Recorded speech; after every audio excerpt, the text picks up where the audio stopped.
sure hope Pierce is around here somewhere.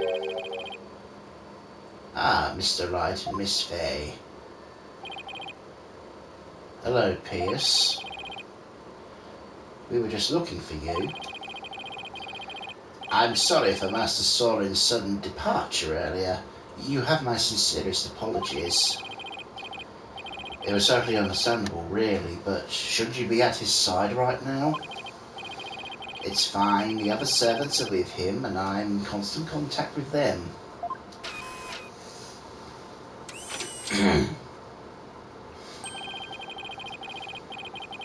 Do not forget to give him his pain medication and make sure to keep him hydrated.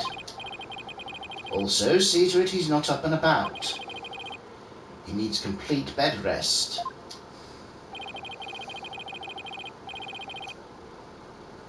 Is this what happens when you're too rich for normal peasant phones? I must return to Master Sorin now, but... Did you want something of me? Actually, here's Sorin's notebook. He dropped it when he collapsed. I hope Piers doesn't notice the bloodstain. Oh, thank you very much for this. I'll see to it personally that Master Sorin gets it back. Thank you. I trust you did not look inside. Of course not. Because it is filled with numerous patent-worthy ideas, you see. Look, I know you're busy, but would you mind if we asked you a few questions about the case? Well, as I said, I must be getting back to Master Sorin. So if you could make it quick, I would greatly appreciate it. Alright, I'll make this as quick as I can.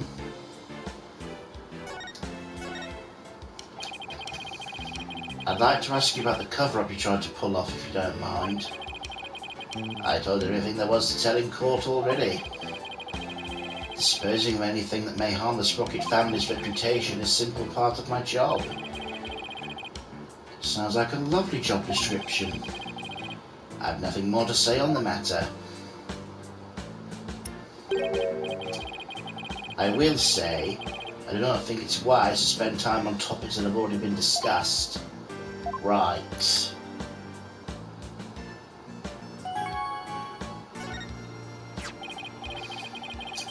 Pierce, can you tell us more about this accident? Where did you find that? And did I not already tell you about that accident? You did, but you conveniently left out one crucial detail. The fact Dumas Bloomsbury was driving the car at the time.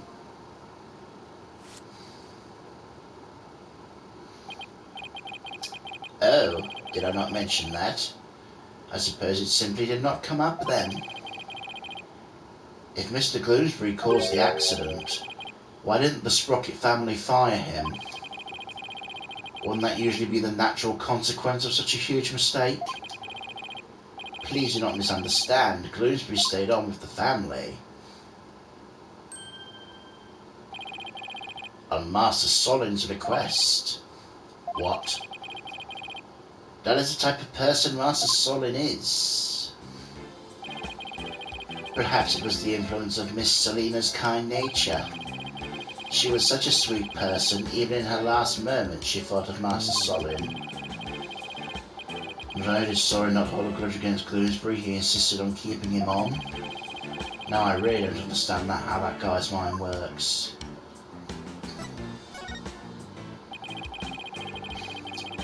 So you were present for Selina Sprocket's last moments? Yes, in my professional capacity. The accident happened on the way to a certain party. What kind of party was that? It was Miss Selina's engagement party. Bloomsbury's injuries were minor, but Miss Selina and Master Sorin's were critical. They were brought to the Sprocket family's regular hospital. Wow, to have such a terrible thing happen on what was to be a day of celebration.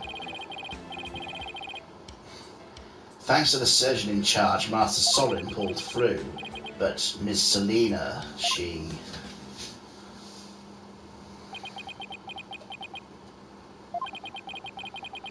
The last words Miss Selina said to me were,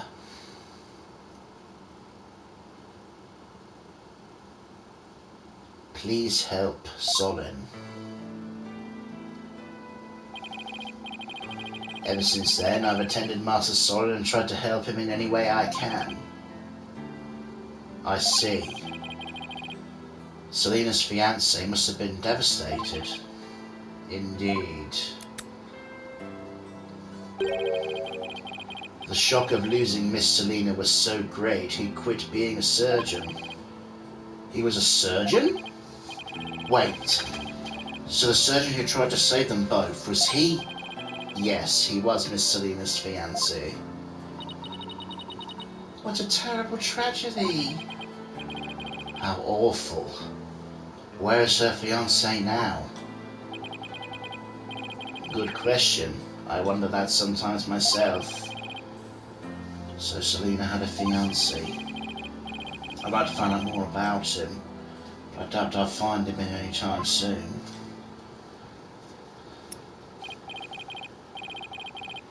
So are we done here? I'm afraid I must be going.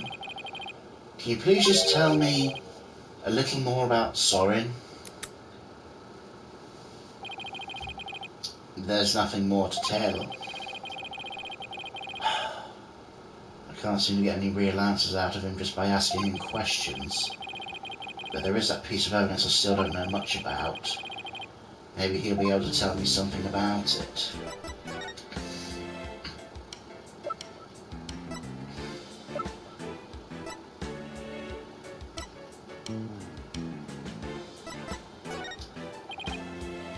Pierce, have you ever seen this candelabra before?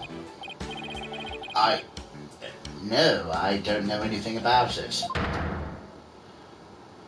Uh-huh.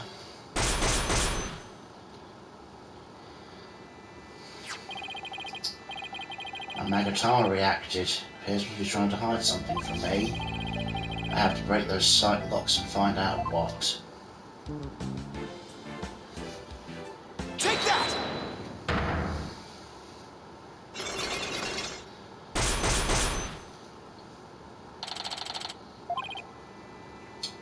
Pierce, you're hiding something from me about this candelabra, aren't you?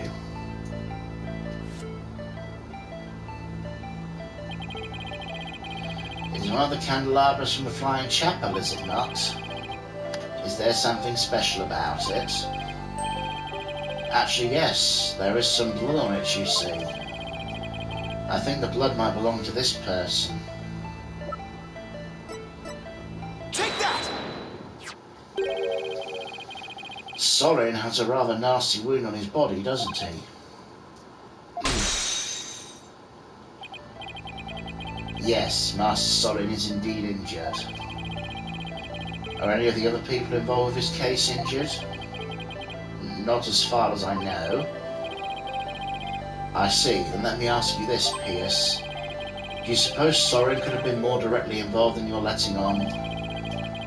What in the world would make you say that? Oh, I've got my reasons. Mr. Gloomsbury's fingerprints were found on the candelabra's stem, which leads me to believe that Mr. Gloomsbury stabbed Sorin with it. You cannot possibly think Master Sorin's the one responsible for the murder.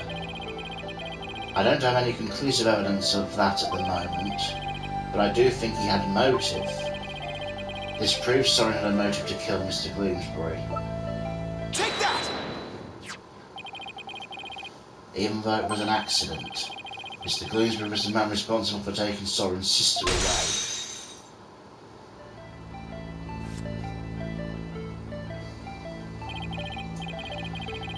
Let us suppose that Gloomsbury did stab Master Sorin with the candelabra.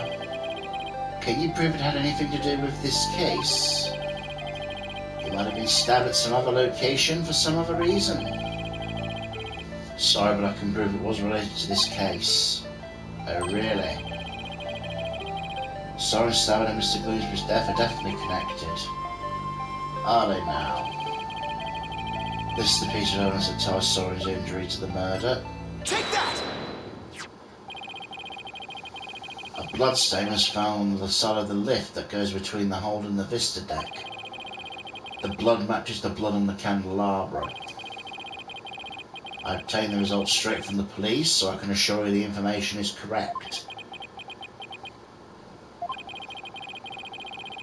This bloodstain on the lift indicates an important fact. It shows us Sorin was there.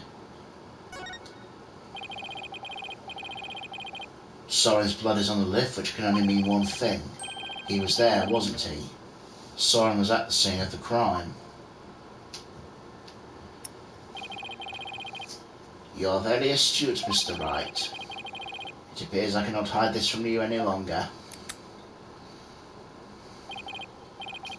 Very well, I will tell you everything.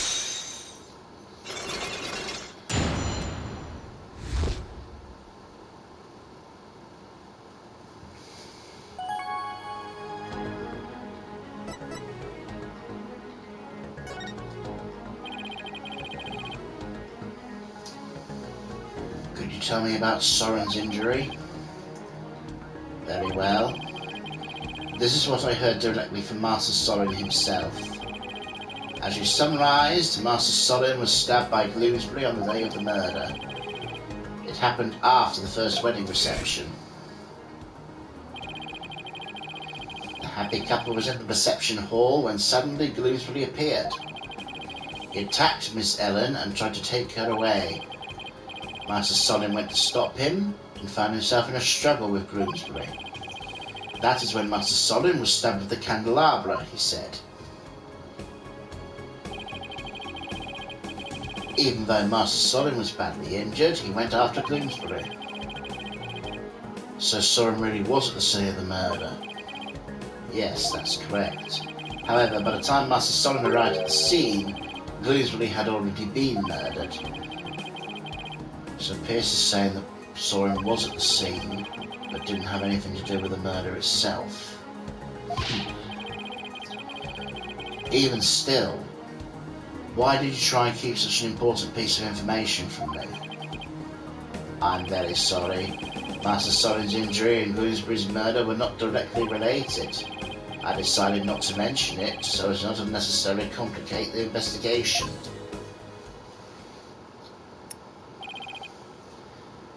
Now then, I'm sorry, but I'm afraid I really must go now. Please excuse me. Thank you for your time.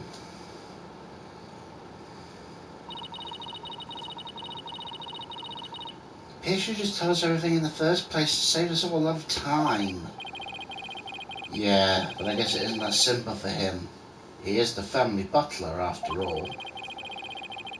He sure didn't make our job any easier, though, did he? At least we learned something new. Sorin was at the scene of the crime. That's true. One step forward is better than none. So what next, Nick?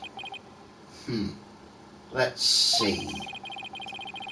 The forensics team might be done investigating the reception hall by now.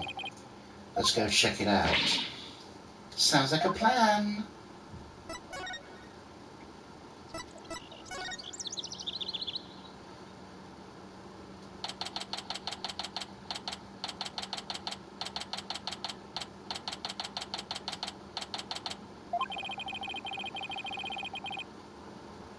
Looks like the police have done with their investigation in here. I wonder if it's okay for us to take a look around now. Oh, hi, Mr. Wright. Hi, Emma. Would it be alright if we investigate this room now? Sure, the police are all done. Go for it. Oh, remember that broken lantern? I restored it to perfection. I have to say it's some of my best work. Sounds like the repair job was a resounding success. Thanks, Emma. We'll take a good look at that too. Well, I gotta be getting back to the station. Try not to mess up the crime scene if you can help it. We'll be careful. I'll be seeing you. Bye, Emma. Thank you. Well, shall we get started?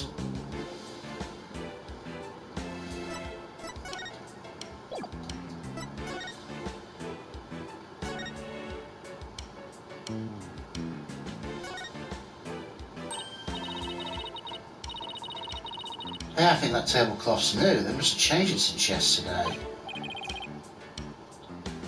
Oops, I think that was Maya. Yep. Hey, I think that tablecloth is new. They must have changed it since yesterday. How can you tell? Because the food stains that were there are now gone. I should have known. It was food related.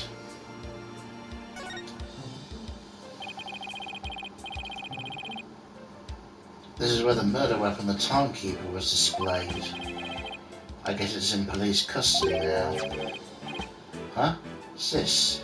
Key? The fuss that made about it. Good idea. She might be able to tell us something. Excuse me, can I ask you a question? Oh, of course. What would you like to know? Do you know anything about this key? That's the key that starts the timekeeper.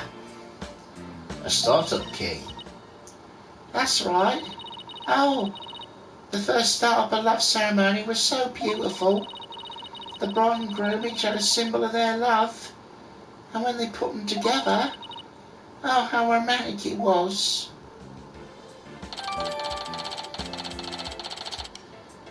Heart-shaped key used to activate the timekeeper. First startup of love ceremony? What exactly does that entail? Oh, it's a ceremony in which the couple activate the timekeeper together for the first time. I suppose it's kind of like a cake cutting ceremony. And what were these symbols of love you mentioned? Well, it's kind of an industry secret, so I can't really say. Sorry, I better be getting back to my work. Looks like there's an order from above not to talk about it. I mean, come on, Phoenix. Kinda obvious what it is, isn't it?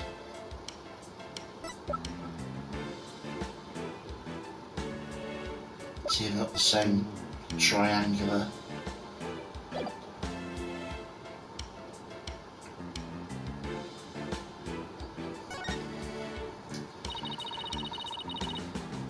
Another beautiful day outside, isn't it? Yeah. If only it wasn't the scene of a murder, we could really enjoy it. True. Must be tough for the maids to have to work on a beautiful day like today. Oh, we don't mind. Oh, I didn't think you could hear me all the way over here. We don't think of it as simply cleaning. It's more like we're wiping away all the sadness stuck to the airship. Whoa, talk about devoted. I actually checked out everything of interest in this area.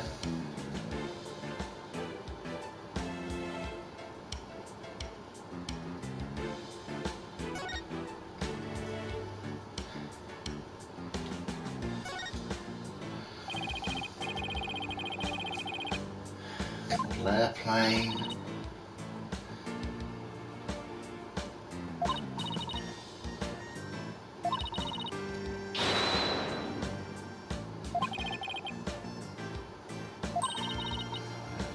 That.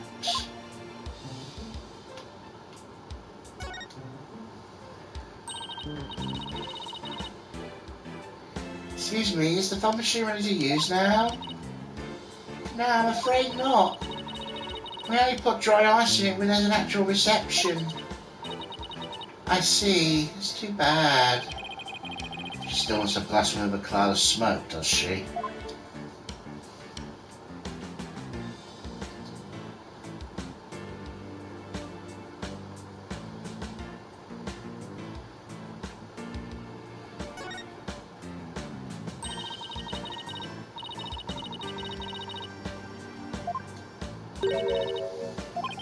At this.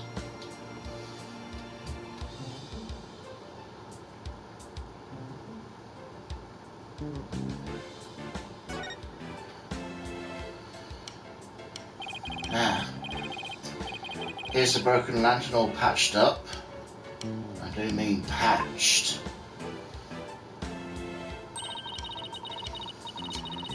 Emma said this was some of her best work, so Emma said does some of her best work, so I know she put a lot of effort into it. It was pretty smashed up. It must have been a load of work to piece it back together again. She has an A for effort at any rate. Huh? The wheeled handle and the back has some blood on it.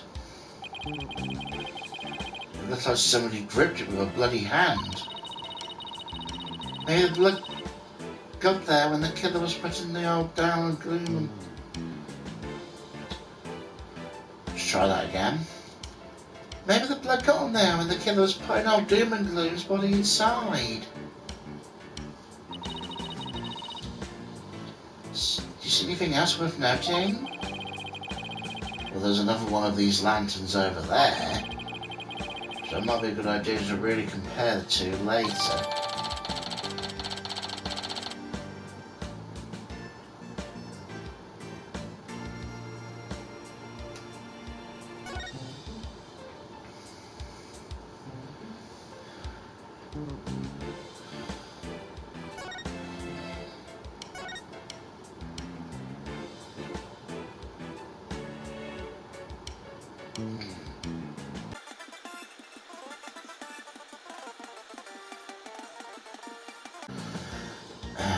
Shit. Sorry, mine was wandering there.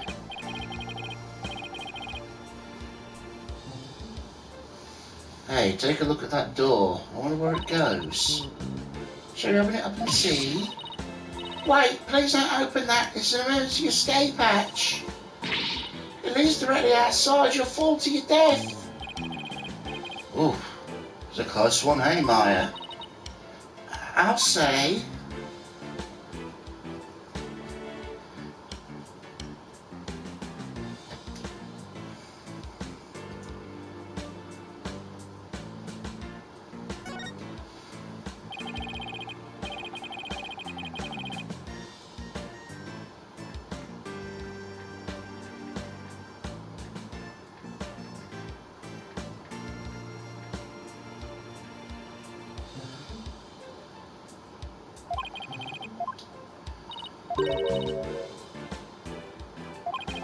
Yeah, I've had this as well.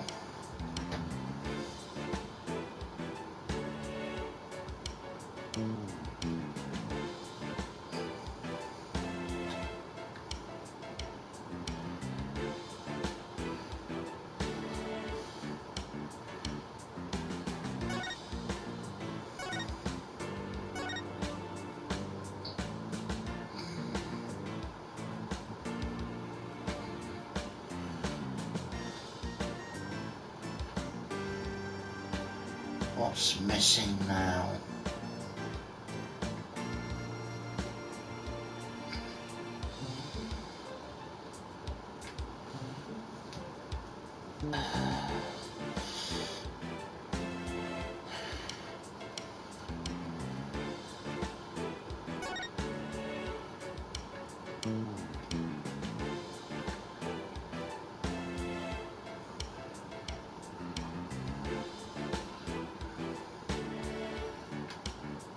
Ah, there we go.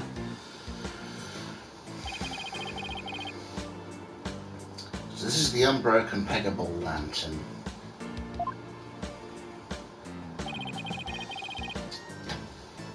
And this is the one that Emma restored. I want to look exactly the same. Not they're made up of the same parts. Wait a moment. What is it, Maya? I think there's something off about this peggable. Just about everything about it looks off to me.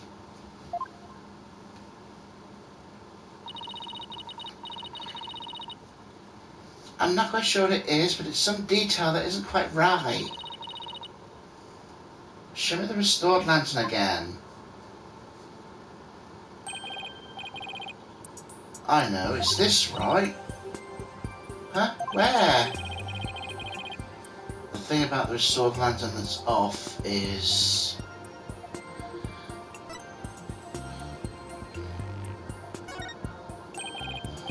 angles. Yeah. I got it. The angle of the wing is different and it's attached all wrong. Well done, Nick. I could have told you that. I mean, there's something more subtle, something that feels more slightly off.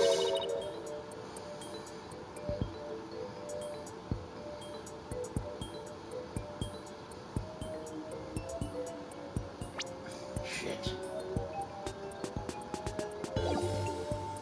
You know what I mean? No, not really. Still, maybe it's... The thing about the restored lantern that's off is the... Oh. Duh. It's the wheel handle, it's a different colour altogether.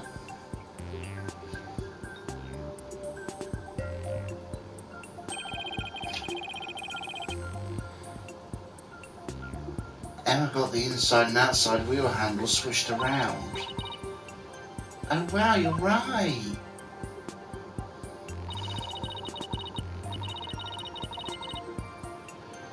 Then there's blood here on this handle, as if somebody gripped it with a bloody hand. Right.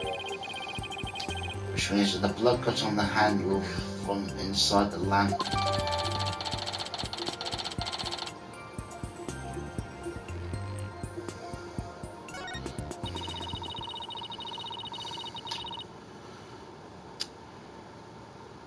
Do you think the blood got there when the killer was putting the body in the lantern? It's really hard to say at this point.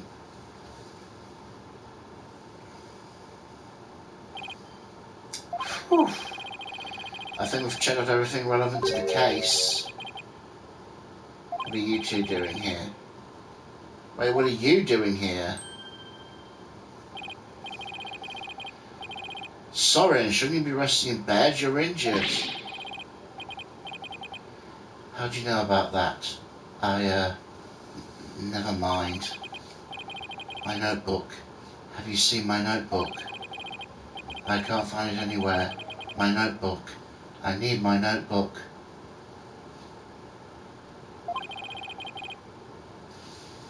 What's the matter with him? My notebook. Need to have. Master Sorin. Master Sorin, I told you to stay in bed. My notebook. Here you go.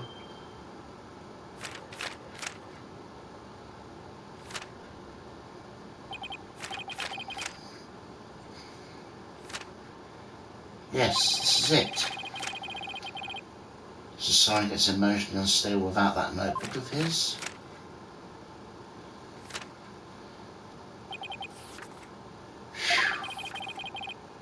Looks like he's calmed down now. Sorin, do you mind if I talk to you for a minute? I cannot allow you to do that. What if his wound were to open up again? He needs to rest. Ah, I guess you're right. Now, if you will excuse us. Master Sorin, let us retire. Alright.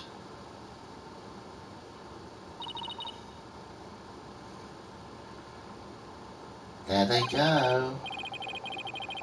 Pierce is right. I guess he isn't really in any condition to be questioned. Well, let's go back to the agency and sort through what we learned.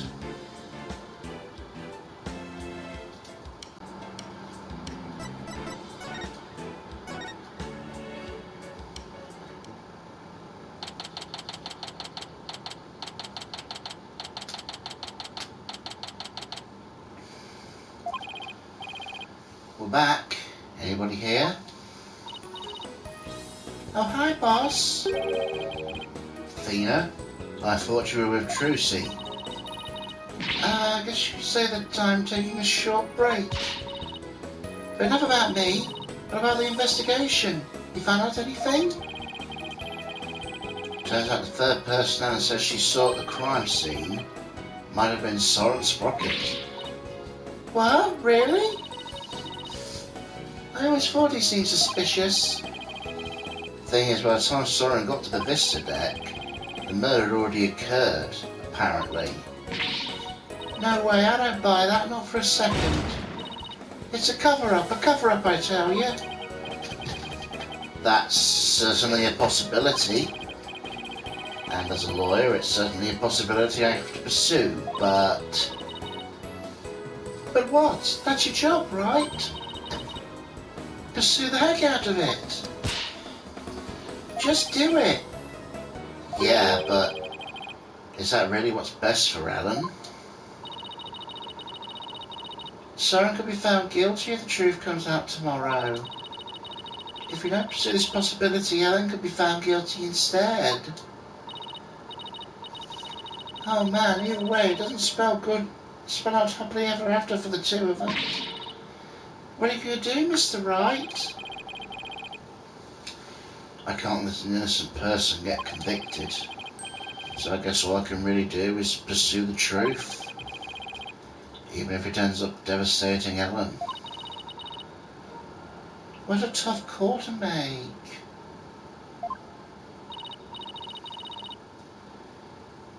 Still, there's always a chance, right? Maybe someone will come up during the trial and save their marriage. I hope so. I really do. Well, Maya, let's go. Break the news to Ellen, you mean? Yep. Mr. Wright, please take me with you. I bet I could help you counsel Ellen through this piece of bad news. Athena, I appreciate the offer, but don't you have somewhere else to be? Do I? Athena, what are you doing here? I've been looking all over for you. Come on now, let's get back to practicing. No, wait. My body can't take it anymore. Boss, you've got to help me. A lawyer always keeps their promises, Athena. But boss... If you bail on me one more time, Athena, I'm going to use a real blade on you. Ah! That's a criminal threat, I'd like to point out. Sorry, Athena, but somebody's got to do it. Better you than me. Hang in there, kiddo. Come on, Maya, we better get going.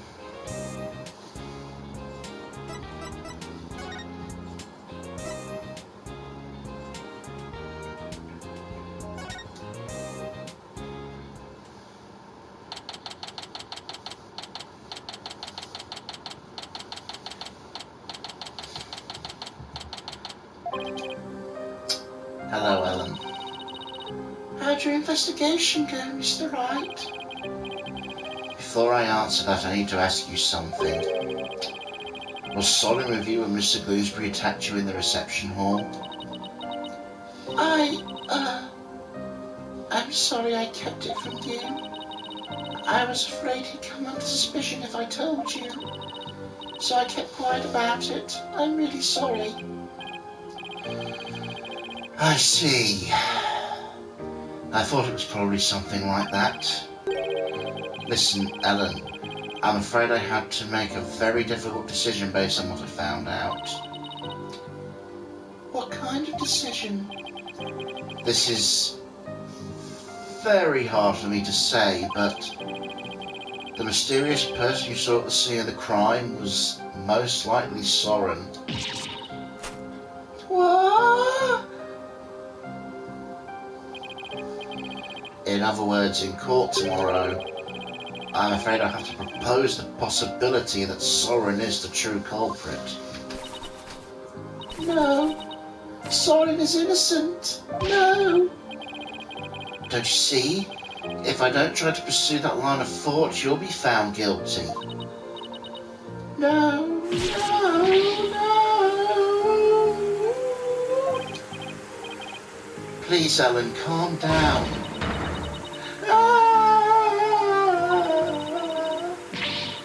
Sorin can't be found guilty. I'd much rather be found guilty instead. Ellen, you can't let yourself think like that.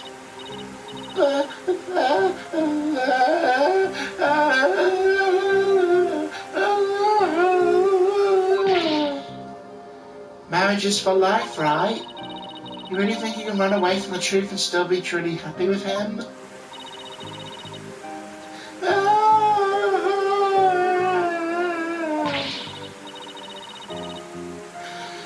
You're not married. How could you possibly understand?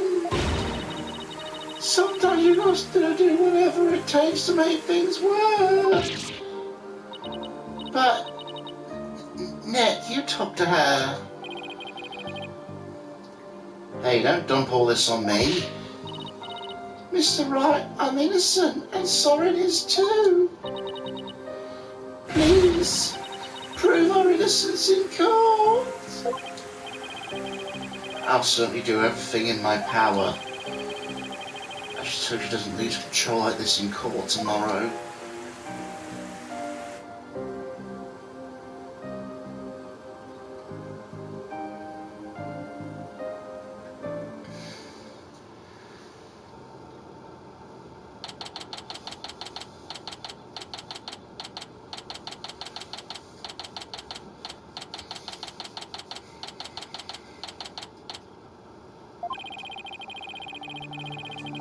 So the one thing we found out yesterday is that Sorin was there at the crime scene.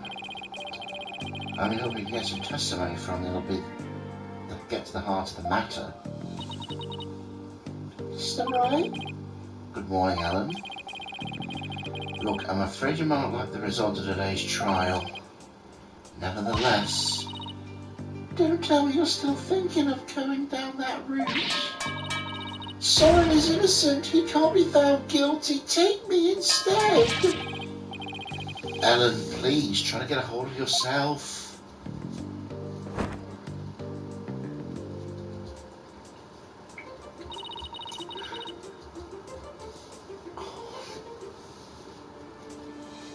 I believe in Sorin with all my heart. So how dare you doubt him?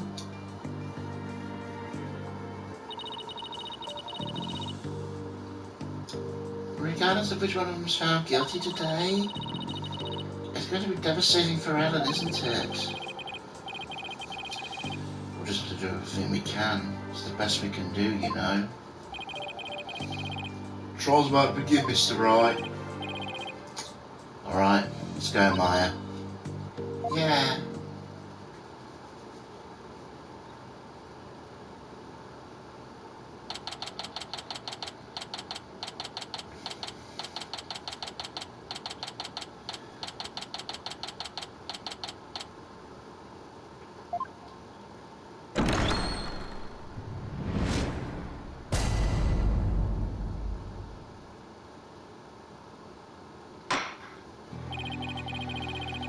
Court is back in session for the trial of Ellen Wyatt.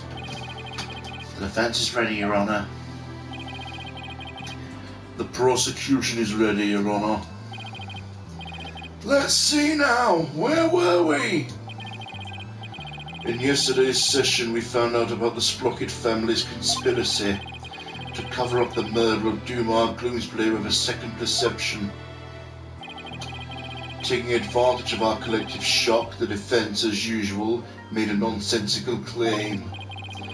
Namely, that there was a third person present who struck the victim. Objection! Hey, don't try to make it sound like I made it all up.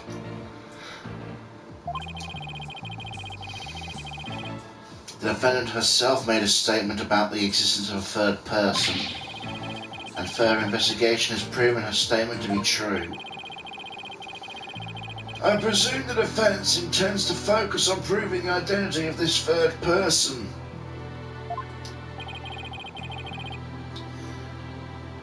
Is that all right with you, Mr. Edgeworth? Indeed, Your Honour.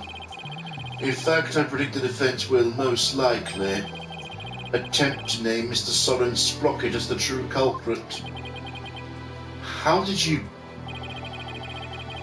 The driver during the accident that killed Mr. Sprocket's sister was the victim. Therefore, Mr. Sprocket had motive to murder Mr. Gloomsbury. That's what you plan to assert, is it not, Mr. Wright? Ugh. Am I that transparent? Come now, Mr. Wright, you really think the police wouldn't uncover this information? Congrats on getting it in one, Mr. Edgeworth. But you're wrong. Sorin didn't do it. He's innocent. Miss Wyatt, please. He's innocent, I tell you. What is this, Mr. Wright? I thought your claim about the existence of a third person came from the defendant. It did. This is just a minor hiccup. Do you not discuss your strategy for the day with the defendant, Mr. Wright? Starting off on the wrong foot again is seriously cutting into my lifespan. It would appear the defence is in disarray. Therefore, the best way to clear things up is to ask Mr. Sprocket himself what happened. Your Honour, the prosecution would like to call Sorin Sprocket to the stand. What? Very well. Bailiff, please bring Mr. Sprocket to the witness stand.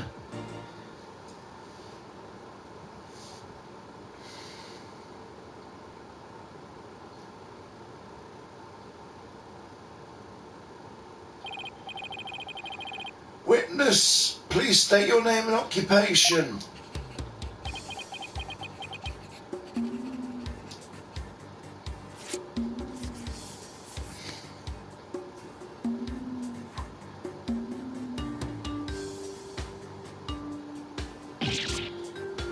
Ow!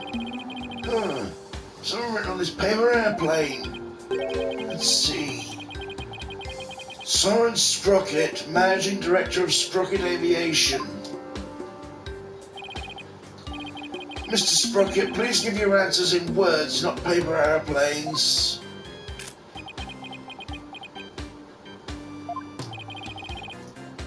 Now then, Mr. Sprocket, please tell that doubting lawyer there what really happened at the time of the crime. Well, Mr. Sprocket?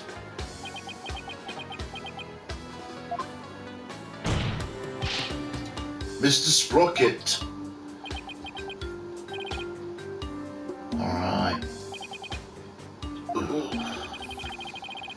We're talking about what happened when the crime occurred. In other words, after the first wedding reception. And Alan and I were in the reception hall, right? And even the power of the court can stop him from marching to the beat of his own drum.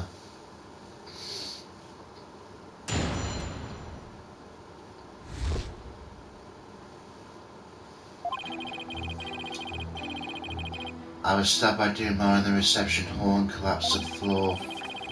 Next thing I saw was Erna and Dumar on the Vista deck. I knew Alan was in danger, so I headed for the Vista deck. When I got there, Dumar was already ready.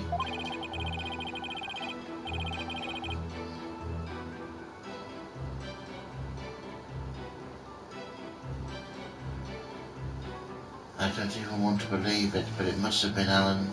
Nothing else makes sense. Wait just a minute here. You actually think Miss Wyatt killed the victim? That's right. Dumar was killed by Alan. This is unbelievable. How can you suspect your bride, the woman you love? Objection!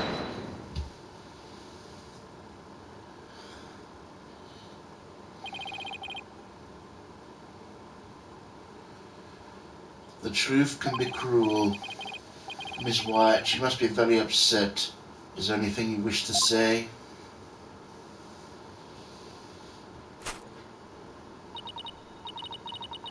No, I can't believe this. Sorin. thought at least you would believe in me. The best way now to show your love for your groom is to admit your guilt and try to atone. Hold it! Mr. Edgeworth, I haven't even cross-examined the witness yet. And quit picking on the clearly distraught. Yeah, not cool, Mr. Edgeworth. A court is where we seek the truth. And the truth is unyielding even to the truly pitiful. Mr. Edgeworth, I find it distasteful to make a lady cry. Oh. It too, Your Honour.